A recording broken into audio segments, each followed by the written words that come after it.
Setiap kami itu, tapi kita ingin ada kreativitas.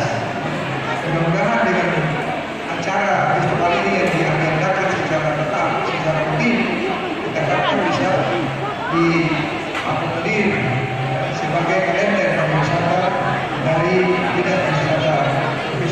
Nama pribadi, keluarga dan pemerintah Provinsi Maluku, kami mengucapkan selamat menunaikan ibadah puasa bagi seluruh umat muslim di Maluku.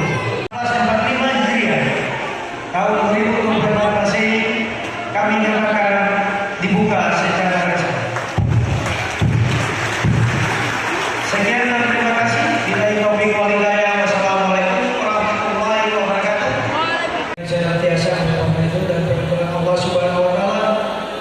Kami berepat akan memukul berbagai secara bersamaan sehingga sebagai bentuk sinergitas dalam menjaga, merawat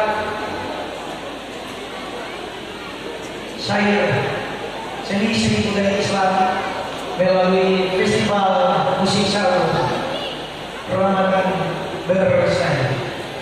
Hitungan ketiga kami pukul secara bersama.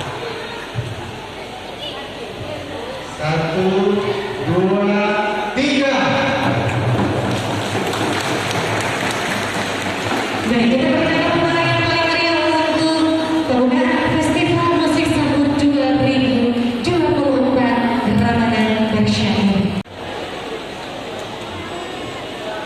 Potensi generasi Muslim berbakat di Provinsi Maluku memperhatikan surat keputusan Yayasan Al-Fatah Ageng nomor 4 tahun 2024 tentang pembentukan panitia Festival Musik Sahur tahun 2024.